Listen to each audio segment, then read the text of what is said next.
I would imagine that everyone here is familiar with the history of slavery in our country. We know that people were torn from their homes and families were ripped apart. We know that people were forced to work without pay for years on end.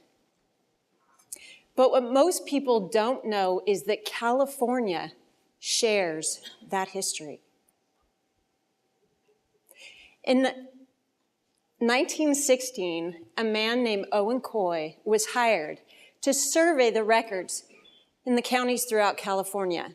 He surveyed 35, mostly rural counties, but it was here in Humboldt County that he discovered over 100 documents that he said definitively proved that human slavery existed within the bounds of California. Yet I grew up in California. I went to California schools. In the 4th grade, children are taught about the mission system. We're taught about the gold rush and even the Chinese Exclusion Act. So it's not that teachers and educators avoid all unpleasant topics.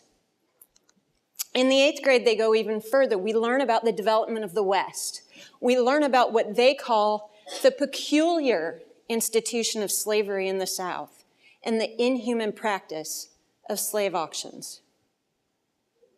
Yet the same thing happened here. What Coy found were indenture records which effectively enslaved the Native Americans here in California. That was made possible with the law called the Act for the Government and Protection of Indians. It was passed in April of 1850, 5 months, in fact, before California became an official state of the Union. If you think about what was going on in our state during that time period, this really does make sense. Gold was discovered here in California in 1848. And by 1849, thousands and then hundreds of thousands of people were coming to California to seek their fortunes. They needed to eat. Natural resources were soon depleted, and though there were farms and ranches, food could be produced. The folks coming here looking for gold weren't interested in working on the farms. They wanted to make money.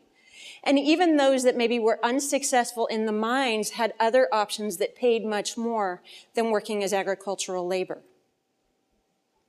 At the same time, the indigenous people that had been brought in under the mission system were also being displaced as the missions were being dismantled.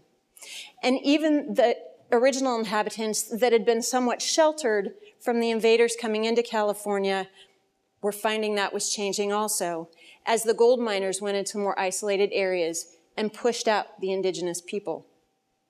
So we had an indigenous people that, from the perspective of the whites, they weren't being productive, they were a ready resource. And we also had an overwhelming need for agricultural labor. This law was part of the answer. Had many provisions, the first of which was that the United States took jurisdiction over the Native Americans here. And that allowed them to enforce the other provisions of the law, one of which was Provision 14. When an Indian is convicted of an offense punishable by a fine, any white person may give bond, and that Indian shall be compelled to work. The law went even further. Any Indian able to work and support himself loitering, strolling about, frequenting public places where liquors are sold, begging, leading an immoral or profligate course of life, could be arrested on the complaint of any reasonable citizen. That person was then hired out to the highest bidder for a term not to exceed 4 months. Now, in some ways, this makes sense as long as the laws and court systems are in place. But another provision of the law was also in place that allowed for a lot of abuse, and that was that in no case shall a white person be convicted of any offense upon the testimony of an Indian. So if you remember some of the crimes earlier, loitering, strolling about, so any white person could accuse any Native American of any of those crimes, and if they went before the justice of the peace, they could be convicted because that person could never defend himself by saying that the white person wasn't being honest. As you can imagine, this law was used over and over again to allow the whites to acquire labor, especially agricultural labor. But if you think about controlling adults, it's difficult. They can run away, they can fight back. On the other hand, very early, even before gold was discovered, the Spanish had observed that Indian children, when caught young, are most easily domesticated and manifest a great aptitude to learn. Another ready resource. And so the law had other provisions. If you had an Indian child and took that child before the justice of the peace, you could be granted care, custody, control, and earnings of that child. So basically the benefit of that child's labor, whether you use labor or technically it looks like you could probably hire that child out. And you had that child until they reached the age of majority, which for males at that time was 18 and females was 15. Well, you can imagine the benefit of getting an Indian child. They could do domestic chores and they could also work the fields. And so you could also imagine that this created a very great demand for Indian children. By 1855, the newspaper in the Bay Area was reporting that in Solano, Sonoma, and Napa counties, traffickers were stealing away young Indian boys and girls and selling them to white folks. Well, as you can imagine, like any parent, this was not an easy task for these traffickers. And so the article also noted that in order to do this, the traffickers were often obliged to kill the parents. And they did. This is only one article. There are innumerable articles talking about this practice of trafficking. Now, fortunately, there was an Indian agent in this area that was committed to stopping these traffickers, stopping this violence, and he was very effective. At the time this article was written, he had successfully convicted and sent to prison one trafficker, and he was working on the conviction of others. And he effectively slowed, if he didn't stop this practice, in these counties. But of course, the need for these children didn't go away. And so instead of stopping the trafficking altogether, what he did was push them north into Humboldt County. This is a current photo of Humboldt County, and you can see how rugged and isolated it is. And you can just imagine what this environment was like 150 years ago. And so the traffickers came here. And the newspaper noted by 1857 that a great many Indians have been shot down in cold blood, and the inhuman practice of kidnapping is now going on with the steadiness of a regular system. There was a demand. These children were worth money, and people were taking advantage of it. But even with this going on, there must have been problems. Because in 1860, the indenture law was amended to allow for prisoners of war. If you remember, the 1850 law said that no compulsory means, if someone went before the justice of the peace with an Indian child, the justice had to be convinced that no compulsory means were used to obtain that child. In 1860, that was no longer an issue. If you had a child in your care, you could have that child indentured.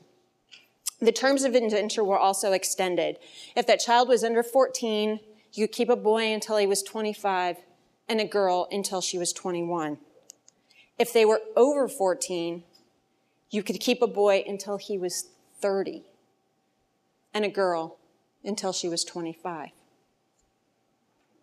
If you do the math there, that's 10, 15 years. It was slavery. Now, as you can imagine, with the amendments, the demand for these kids grew even more. There was money to be made. There were people willing to pay. And the traffickers got even bolder. In the early 1860s, there was a man from Boston that went through Humboldt County. And after he returned home, he was so appalled with what he saw that he wrote a letter to the San Francisco paper that was then republished in the Humboldt County paper. And in that letter, he described his visit here. We stopped at one house on the trail in the deep gorges of the mountains and saw 6 poor little naked urchins, any one of whom we could have taken by quietly slipping $50 into the hands of the captor. The brutal rascal pointed to one boy and said with the greatest coolness imaginable that he had killed his daddy yesterday and thought the boy not quite big enough to kill, so had brought him in. The trafficker, the man then showed the man the knife that he had used to kill the boy's father. Terrible thing. Military people knew about it here. People knew. But there was little that could be done. Fort Humboldt was here in Eureka, I guess a little south in Eureka at the time, and even the military commanders didn't know what to do to stop the trafficking, stating the difficulty is to obtain absolute and positive proof to ensure conviction of the perpetrators.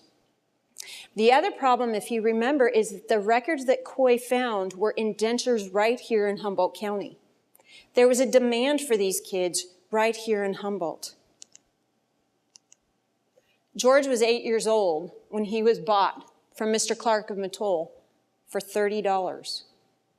Sam, Molly, Charles, the list goes on and on. They were all children indentured to white families right here in Humboldt County. But unfortunately, the children here in Humboldt County were taken much, much farther.